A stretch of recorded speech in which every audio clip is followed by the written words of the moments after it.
sobre diversos temas de coyuntura, entre ellos el caso de la cuñada del presidente Pedro Castillo, quien aparece en un video ofreciendo una obra de saneamiento en Cajamarca, a pesar de que ella no es funcionaria pública. Doctor Caro, muy buenas tardes. Gracias por estar con nosotros aquí en 24 horas mediodía.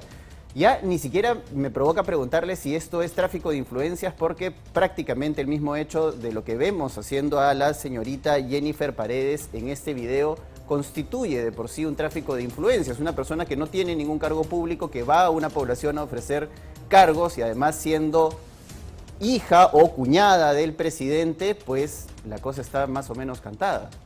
Sí, por supuesto, ¿no? Si estamos hablando de la hermana política del presidente, hay un impedimento legal para que ella pueda participar en cualquier proceso de contratación pública, ni como parte del sector público ni como parte del sector privado. Entonces, aparecerse en público ofreciendo obras cuya decisión pasa por el gobierno en sus diferentes niveles es algo que podría dar lugar a investigaciones por el delito de tráfico de influencias, el delito de colusión, o peor aún, el delito de usurpación de funciones, ¿no? Si le está fungiendo tomar una decisión o tomar el nombre de alguna autoridad del Estado, ¿no? Pero justamente ahí, y precisamente de eso conversábamos detrás de cámaras, doctor, ¿no? ¿Cómo es que las autoridades locales, por ejemplo, o las autoridades de menor rango, no le dicen, señorita, y a ver, ¿usted de dónde viene? ¿A santo de qué viene usted? ¿O en nombre de quién? Porque evidentemente, pues un funcionario electo sabría que eso es no solo un tráfico de influencias, sino lo que acabamos de mencionar, usurpación de funciones. Exactamente, o sea, estamos ante una situación de delito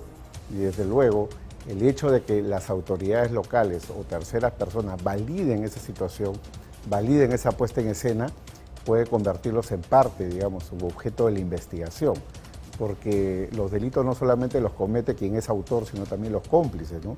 Los partícipes, y hay muchos que pueden serlo incluso por omisión, teniendo el deber de evitar ese tipo de contactos, ese tipo de relaciones, ese tipo de negocios, favorecen con su aquiescencia, con el solo hecho de quedarse callado con un hecho delictivo. Claro, y en ese sentido, por ejemplo, digamos, ¿a santo de qué ocurren este tipo de situaciones? Porque no es la primera vez que, por ejemplo, una sobrina del presidente, bueno, en este caso es la cuñada, pero se irroga algunas funciones que simplemente no le corresponden. Anteriormente, Panorama también había revelado que una de las sobrinas del presidente Castillo había asistido a la inauguración de una obra pública en nombre del presidente de la República, lo cual es absolutamente irregular.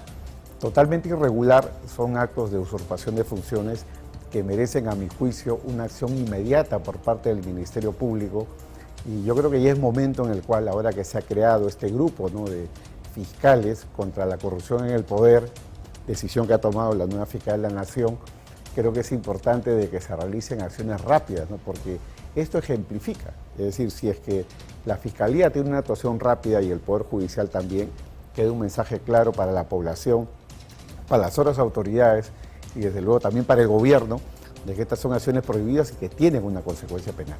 Ahora, hay quienes tratarían de justificar estas actitudes, tanto de la cuñada del presidente como de su sobrina y del mismo presidente Castillo, como parte de la inexperiencia dentro del sector público. Claro, pero la inexperiencia no puede convalidar acciones ilegales. Una cosa es no tener experiencia en gestión pública, lo cual ya está mal porque nadie debe llegar a la presidencia para ensayar con todos los peruanos, pero independientemente de ello, el argumento de la inexperiencia no puede convalidar situaciones ilegales o que violan la ley penal como la que estamos viendo. Una cosa es inexperiencia y otra cosa es violar el sistema jurídico.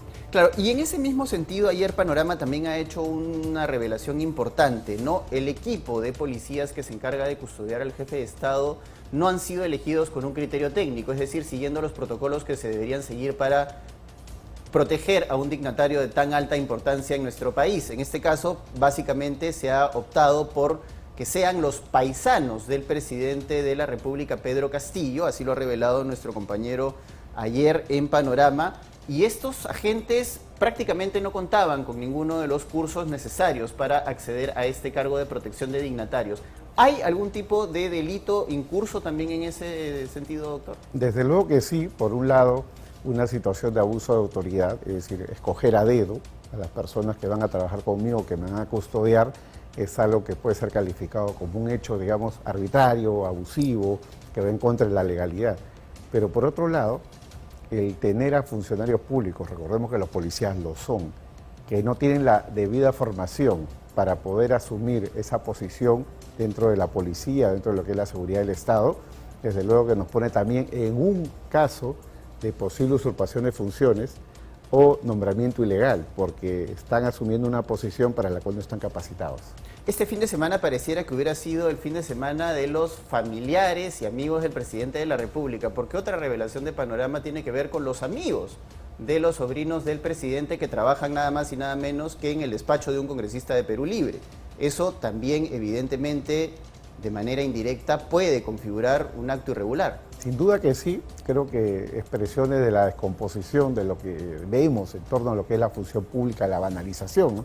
Nombro a mi amigo, nombro a mi conocido, nombro a mi recomendado, a mi paisano, son actos que en definitiva violan no solamente la regulación administrativa, sino también la regulación penal. Y creo por eso, como decía hace un momento, que es importante, trascendental, que la Fiscalía actúe con rapidez, ¿no? Si esto se demora y pasan luego las horas o los días, lamentablemente viene un siguiente escándalo y luego otro escándalo, que es algo a lo cual estamos acostumbrados ya desde hace un año. Y cuando hay una respuesta penal rápida y efectiva, eso va generando lo que los penalistas llamamos prevención general, es decir, incentivos para que no se vuelva a hacer lo mismo que estamos viendo en estos momentos de manera sucesiva. En ese sentido, la fiscal de la Nación, Patricia Benavides, anunció el viernes que tomó juramento que se iba a formar este equipo especial, precisamente para ordenar un poco el trabajo dentro de las fiscalías. Y en ese sentido, lo que me preocupaba de la entrevista que también le hicieron ayer en distintos medios a la fiscal Benavides es la falta de presupuesto para poder implementar todas estas iniciativas que ha tenido la fiscal Benavides en su primer día y como propuesta además, doctor. A mi entender es fundamental que el Ministerio Público cuente con el presupuesto correspondiente. Acá, al formarse un grupo de élite para investigar los graves casos de corrupción, no a nivel de este gobierno, sino en general a nivel de lo que es el Estado, independientemente de cuáles sean los sucesivos cambios, lo fundamental es que estos fiscales puedan tener las herramientas. Y la herramienta legal en principio ya la tienen, ya salió la resolución publicada por parte del Ministerio Público, donde estos fiscales van a tener un poder muy semejante a los fiscales del equipo especial de Abajato. Van a poder ver no solamente casos de corrupción, sino a la vez casos de lavado de activos u otros, ¿no? Y no vamos a ver lo que está pasando, por ejemplo, con el caso de Carolín López y el señor Samir Villaverde, donde un fiscal investiga una parte y otro investiga otra, cuando en verdad son el mismo caso y deberían juntarse. Pero ¿eso qué demanda? Presupuesto público. Eso demanda dinero del Estado, inversión pública, para que pueda caminar el sistema. ¿Y en qué medida requiere además voluntad política? Porque evidentemente el presupuesto se aprueba mediante el Congreso de la República y mediante el trabajo técnico, si bien es cierto que hace el Ejecutivo, pero que también aprueba el Consejo de Ministros. Por supuesto que sí, yo creo que es la oportunidad que tiene el Congreso de la República para, de ser el caso, plantear las reformas correspondientes de acuerdo, digamos, con los dispositivos o las reglas que ha fijado el MEF, ¿no? Porque finalmente quien custodia el bolsillo de todos los peruanos es el Ministerio de Economía y Finanzas, pero nuevamente volvemos al tema del presidente. El Ministerio de Economía y Finanzas es liderado por el presidente de la República de manera indirecta, de forma que todos podríamos tener dudas en torno a si el presidente tiene un verdadero interés en fortalecer al grupo de fiscales que va a perseguir a su gobierno. Ahora, finalmente, doctor, y este es un tema que no podemos perder de vista. Hoy día la justicia española ha decretado la ubicación y captura de César Inostroza Pariachi, ¿no? Había habido un proceso bastante largo de extradición y pareciera que este ya está llegando a su etapa final. ¿Qué podría esperarse de este proceso de extradición y de esta orden que ha emitido la justicia española? Sí, si la justicia española ya ha dictado una orden para hacer efectiva la entrega, entonces en verdad ya estamos entrando en la recta o la etapa final. Sería triste que ahora el señor Inostroza se vuelva a fugar, en este caso ya de España, no se ha encontrado y mañana se ha hallado en otro país y se tenga que reiniciar un nuevo proceso de extradición. Esperemos de que ese no sea el caso.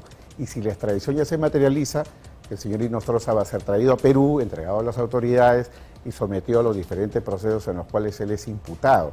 Y creo que es a la vez un ejemplo de la, entre comillas, velocidad que deben de tener estos procesos de extradición. Recordemos que en el caso de Estados Unidos, la extradición lleva muchísimos años sin que todavía el gobierno americano no haya tomado la decisión final ya de entregar al señor Toledo. Claro, y eso es básicamente por un tema burocrático, ¿no? En el caso español ha sido un poco más expedito precisamente porque además que lo capturaron, ¿no?, mediante una situación un poco más compleja, el señor estuvo detenido un buen tiempo y estuvo incluso con alguna serie de medidas restrictivas. Tenía medidas restrictivas. ha tenido muchos procesos, pero el proceso no duró poco. Estamos hablando del 2018 al 2022, casi 4 años. 4 años. Pandemia de por medio, que ha ralentizado varios de estos procedimientos, pero además porque él ha instado una serie de procesos paralelos como el pedido de asilo, ¿no?, que ha hecho que se demore su venida a Perú.